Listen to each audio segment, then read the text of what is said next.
살아계신 주 나의 참된 소망 두려움은 사라지네. 사랑의 주내 갈 길 인도하니 내 모든 삶의 기쁨 늘 충만하네. 주 안에서 거듭나누리 기뻐하며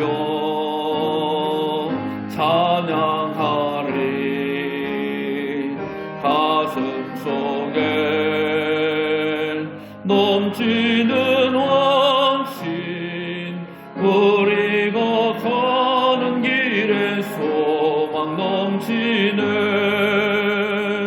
살아계신 주 나의 참된 소망 두려움은 사라지네. 사랑의 주내 갈 길 인도하니 내 모든 삶의 기쁨 늘 충만하네. 선한 싸움 다 마친 후엔 우리 주님 배우리라.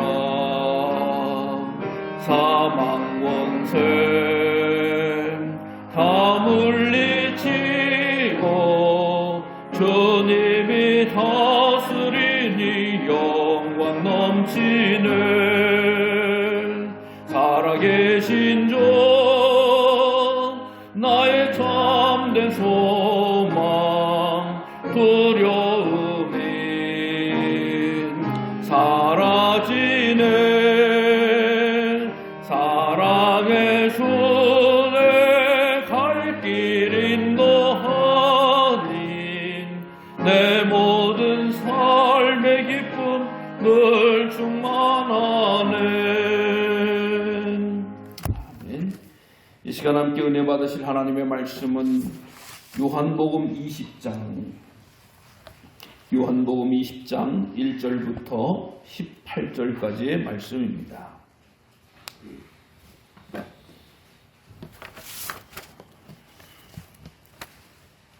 신약성경 182쪽입니다. 요한복음 20장 1절부터 18절까지의 말씀을 교독하도록 하겠습니다. 제가 먼저 읽겠습니다. 요한복음 20장 1절부터 18절까지의 말씀. 안식 후 첫날 일찍이 아직 어두운 때에 막달라 마리아가 무덤에 와서 돌이 무덤에서 옮겨진 것을 보고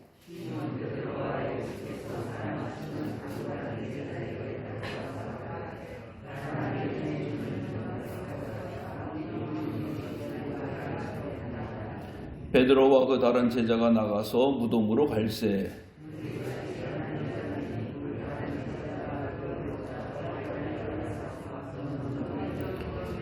굽으로 세마포 놓인 것을 보았으나 들어가지는 아니하였더니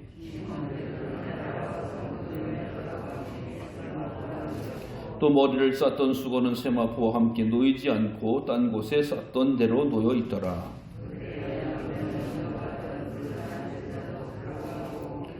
그들은 성경에 그가 죽은 자 가운데서 다시 살아나야 하리라 하신 말씀을 아직 알지 못하더라.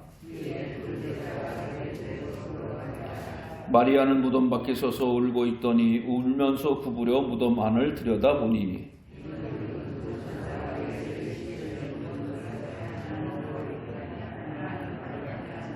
천사들이 이르되 여자여 어찌하여 우느냐 이르되 사람들이 내 주님을 옮겨다가 어디 두었는지 내가 알지 못함이니이다.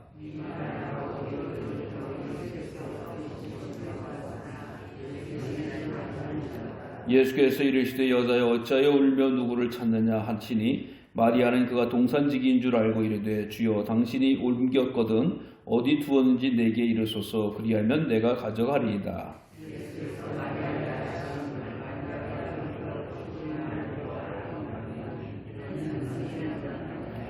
예수께서 이르시되 나를 붙들지 말라. 내가 아직 아버지께로 올라가지 아니하였노라. 너는 내 형제들에게 가서 이르되 내가 내 아버지 곧 너희 아버지 내 하나님 곧 너희 하나님께로 올라간다 하라 하시니 막달라 마리아가 가서 제자들에게 내가 주를 보았다 하고 또 주께서 자기에게 이렇게 말씀하셨다 이르니라. 아멘. 할렐루야. 할렐루야. 부활절 예배에 참여하신 사랑하는 성도님들께 하나님의 크신 은혜가 함께 하시기를 바랍니다. 자, 가슴에 손을 얹고요. 부활의 주님을 찬양합니다. 시작. 부활의 주님을 찬양합니다. 우리 옆 사람을 바라보시면서 부활의 증인된 삶을 삽시다. 네, 기도하겠습니다. 사망문세 어둠을 물리치고 부활하셔서 우리에게 영원한 생명과 소망을 주신 주님 감사합니다. 이 아름다운 절기 승리의 절기에 죄들 몸과 마음과 정성을 다하여 우리 하나님 앞에 예배드립니다. 주님 부활하심이 우리 영혼의 기쁨이 되게 하시고 참 평강이 되게 하셔서 세상에 주는 두려움과 위험과 어려움을 이기는 넉넉한 믿음의 소유자 되어지게 하여 주시옵소서. 이 시간에도 코로나19를 통해서 함께하지 못하는 자들을 긍휼히 여겨 주시옵시고 다시 회복되어져서 함께 예배하며 주님께 영광 돌리게 하여 주시옵소서. 오늘도 말씀하시는 하나님, 저희들 주님의 음성 듣기를 원합니다. 주님께서 말씀하실 때 들을 귀가 열려지게 하여 주시옵시고 우리의 영혼의 평강을 인도하여 주셔서 세상의 기쁨과 놀라운 평강의 승리자가 되어지게 하여 주시옵소서. 예수 그리스도의 이름으로 감사하며 기도드리옵나이다. 아멘. 우리 다 아시다시피 강화도에서도 이제 확진자가 발생을 했다라고 하는 걸 아마 다 연락을 받으셨을 거예요. 그런데 그 장면을 놓고 우리 분수님께서 연세 드신 어른이 울먹울먹하면서 방송을 하는 거 보니까 참 마음이 안 좋았습니다. 그래서 강화도가 청정적이 깨졌다라고 하는 것에 대해서는 조금 안타까운 부분도 없지 않아 있지만 다른 것이 아니라 그분이 관리가 되고 있었다라고 하는 것을 우리가 알죠. 그분이 막 와서 돌아다닌 게 아니라 미국에서 들어와가지고 그 학생이 들어와서 딱 농막에 가서 있어서 몸이 이상해서 딱 체크를 하니까 걸린 거야. 그래서 인천공항에서부터 이 농막까지 아버지가 차를 딱 데리고 와서 있어서 그 학생은 이제 자기가 확진자가 되어지고 아버지는 그 확진되면서 격리가 되어졌어요. 근데 그 엄마가 이제 우리 상방리에 어떤 데서 근무를 하고 있었다라고 하는 게 또 해서 상방리 분들이 아주 난리가 났더구만요, 보니까. 그런데 엄마하고는 접촉한 일이 없다. 그럴 시간도 없더라고요, 보니까. 그래가지고, 이게 물론 강화도에 분이 확진돼서 있어서 여러 가지 어려움이 있지만, 만약에 그가 여러 군데 다니다가 이렇게 됐다고 하면 큰일이죠. 그런데 다행히 공항에서 도착해서 바로 격리시설을 자기네 농막 가서 있다가 결정되니까 바로 다시 인천의료원으로 아마 입원한 것으로 아는데 여러 가지로 어쨌든 주변에서 조심하지 않으면 참 어려운 일이 생기지만 그렇게 철두철미하게 잘 관리가 되어져서 다른 사람들한테 피해를 끼치지 않은 것이 아닌가라고 하는 생각이 들어집니다. 어쨌든 이렇게 잘 관리가 되면은 조만간에 우리나라도 좀 더 안전해지고 평안해지려고 믿습니다. 그래서 조금 불편하더라도 우리가 힘써 정말 잘 지키고 우리처럼 마스크도 하고 손도 잘 씻고 또 이렇게 했으면 좋겠습니다. 정말 마음 같아서는 이 부활절 되면서 싹싹 얼어들기를 소망하지만 그것은 우리의 마음이 아니죠. 우리가 알다시피 아직까지 전 세계적으로 창궐 하고 있어서 안타까운 마음이지만 기도하면서 기도하면서 뭐를 기도해야 돼? 물론 코로나19 소멸을 위해서도 반드시 기도해야 되지만 그걸 견디지 못하는 것에 대한 마음을 또 위해서 기도해야 돼요. 마음을 잘 다스려야 되는 거예요. 끝나는 시점 우리가 다 알 수가 없지만 끝날 때까지 견뎌야지 어떻게 하겠어요.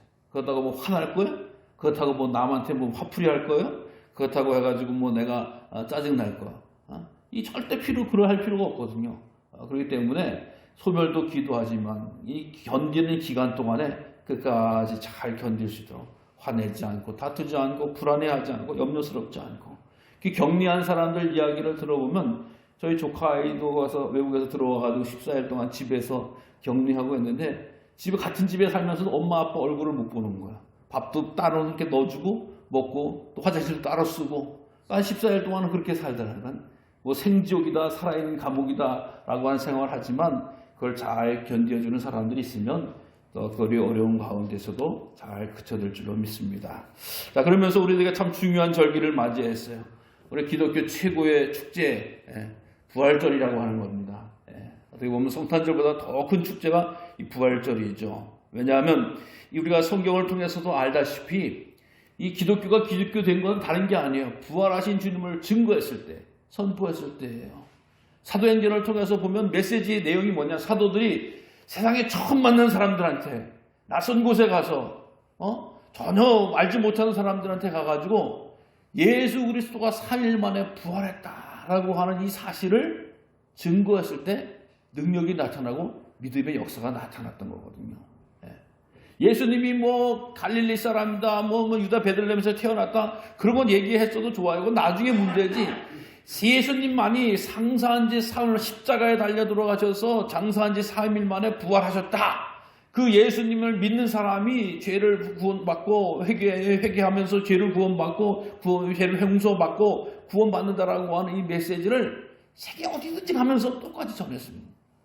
여러분들이 전도 생활을 해보시면 전도가 나가서 보면 알아서 전도하는 경우도 있습니다만은 알지 못하는 자들에게 뭔 얘기를 하겠어요? 예수님 있지? 뭐 예수님 오병이어 만드셨어? 뭐 이런 얘기들 여러 가지 해봤지만 그래 하고 하지만 가장 중요한 핵심은 예수님께서 십자가에 달려 돌아가셔서 그 피를 믿는 자는 구원을 받는데 예수님이 3일 만에 부활하셔서 오늘도 살아계십니다. 나와 함께 하신다. 라고 하는 그 메시지를 선포하는 게 전도고 그 전했을 때에 역사가 나타나는 것이 성령의 역사고 주님의 능력이 되어졌다라고 하는 거야. 그런데 예수님이 우리가 알다시피 출산기 십자가에 달려 돌아가셨을 때의 모습을 어떻게 표현하고 있어요? 예수님께서 십자가에 돌아가셨을 때 머리에는 가시면류관, 양손에는 또 발에는 대못을 박았죠. 그 다음에 창에는 옆구리를 찔러가지고 창으로 옆구리를 찔러가지고 콸콸콸콸 물과 피가 쏟아졌어요. 그러니까 완전히 죽으셨어요. 근데 그 주님을 어떻게 장사 지냈어요? 바로 가서 아리마대가 3번도 사용하지 않는 그 돌무덤에 묻었어요. 묻었는데도 예수님의 시신에 대해서 여러 가지 걱정과 염려가 되니까 어떻게 했습니까? 돌무덤을 돌로 막았어요. 돌로 막아서 또 어떻게 했어요? 거기다가 또 인봉을 했어요. 인봉이라고 하는 게 뭐예요? 칭칭 감싸고 여기 절대 아무도 못 연다라고 탁 도장 찍은 거 아니겠어요? 예? 인복을 해가지고 뭐 하고 거기라도 그래도 또 못 믿을 것 같아가지고 로마 병정을 세워서 보초를 서게 했끔 했단 말이죠. 예. 그러니까 예수님의 그 시신 쟁탈이 날까봐 그렇게 철두철미하게 어쨌든 예수님의 시신을 어떻게 보관하는 이런 사건이 바로 예수님의 사후에 있었던 그런 일이다라고 하는 거예요. 그런데 우리가 알다시피 3일 만에 돌문은 굴러지게 되어지고 예수님을 챙챙 둘렸던 수인은 벗어지게 되어지고 그 병사는 지켰던 로마 병사는 도망되어지고 예수님께서는 살아나셨다라고 하는 거예요. 살아나셨다. 그의 주님께서 살아나셔서 뭐 여러 여인들에게 제자들에게 또 500여 성도들에게 보여지고 예수님은 부활하신 그 모습을 드러나게 되어졌던 것이 바로 성경의 모습이다. 그래서 신학자 칼 바르트라고 하는 분은 이런 말씀을 했어요. 부활절과 성탄절 설교는 짧으면 짧을수록 좋다. 말이 많을 필요가 없다라고 하는 거예요. 왜? 이거는 설명할 필요가 없는 역사적인 사실이기 때문이다 라고 하는 말을 했습니다. 신약 성경의 부활에 대한 메시지는 부활이라고 하는 말은 한 204번이나 나오고요. 또 우리가 알다시피 우리 신앙에 있어서 부활을 중심으로 모든 신앙 체계가 움직여졌습니다. 예수님이 부활하기 전께는 안식일을 지켰지만 예수님이 부활하신 날부터는 주님의 날, 부활의 날을 기념해서 주일을 지키게 되어졌다라고 하는 것이. 그리고 우리가 알다시피 우리 민족의 큰 명절은 설날이고 추석이 되어집니다만은 이 세계 모든 민족의 모든 많은 사람들이 제일 즐기고 또 기념하는 절기는 바로 부활절과 성탄절이 되어진다라고 하는 거예요. 이 때문에 부활이라고 하는 사실은 아무리 숨길래야 숨길 수 없고 또 방어해야 방어할 수 없는 그런 역사적인 사실이 바로 부활의 사건이고 부활의 축제가 되어집니다. 인도의 유명한 성자 선다 싱이라고 하는 분이 있어요.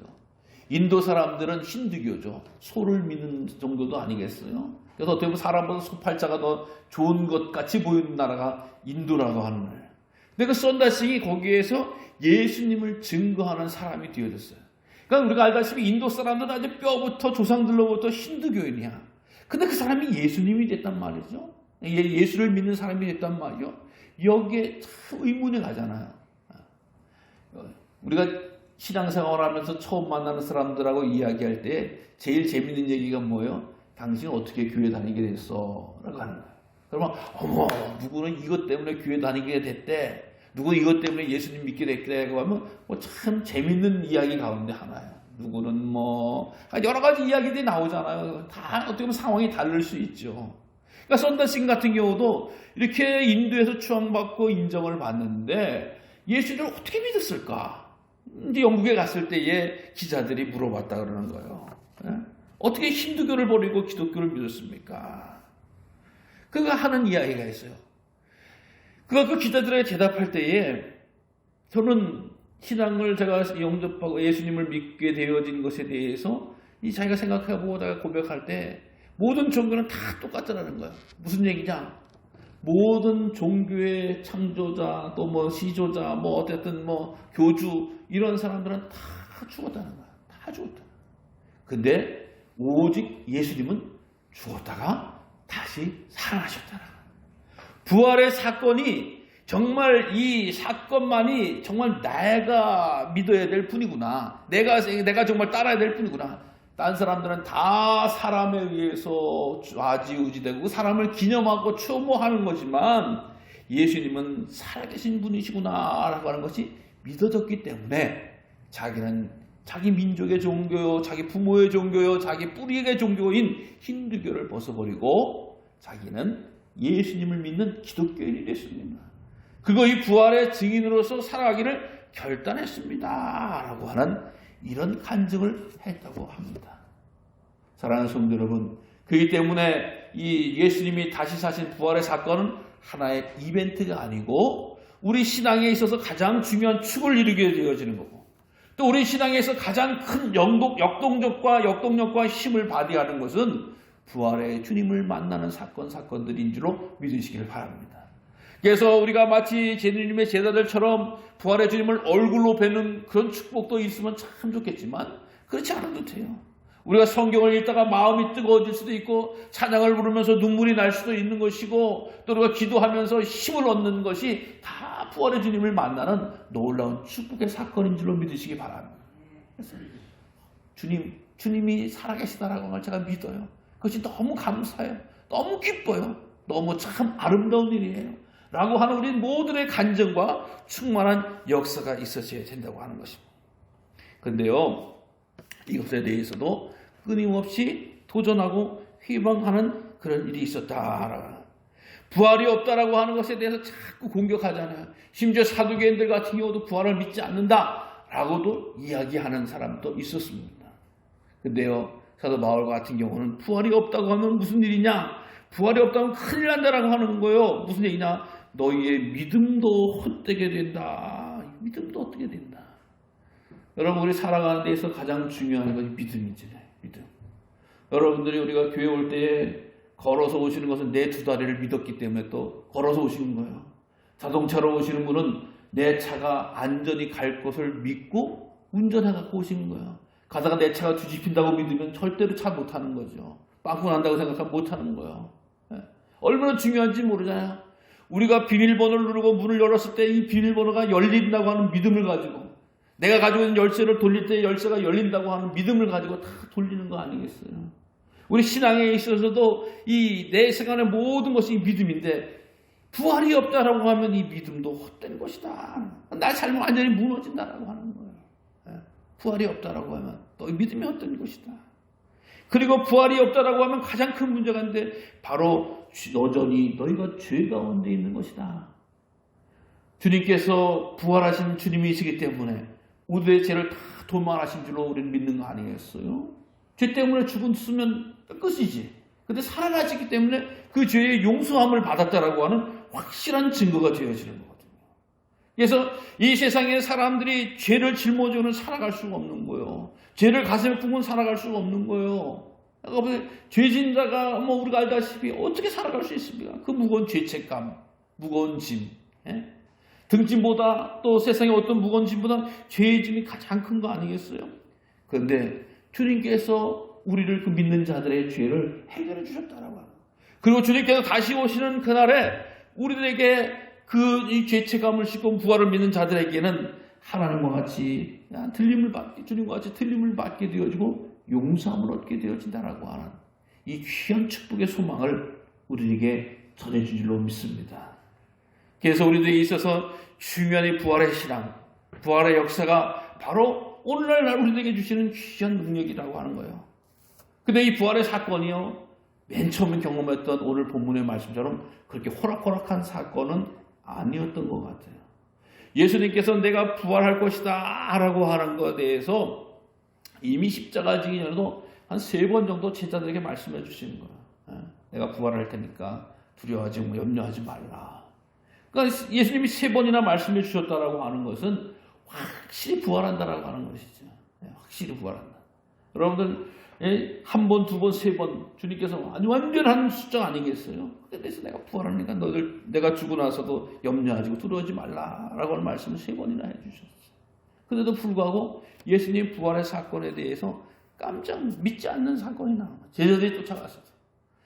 심지어 주님을 사랑한다고 하는 여인들, 정말 그들이 주님을 얼마나 사랑하는지 주님의 마지막 십자가 사건까지도 동참했고, 또 마지막에 그들이 알다시피 그 엄청난 살벌한 경비와 보초가 있고 정말 돌문에 갇혀져 있고 임봉된 그곳에 그래도 주님의 시신에 향유라도 한번 발려드렸으면 좋겠다라고 하는 여인, 주님을 진정으로 사모하고 사랑하는 귀한 여인들도 같지만 주님이 살아계신 것, 나타나신 것에 대해서 믿을지 못하는, 주님을 보고 말씀을 나눴지만도 설마 주님께서 살아나셨으리.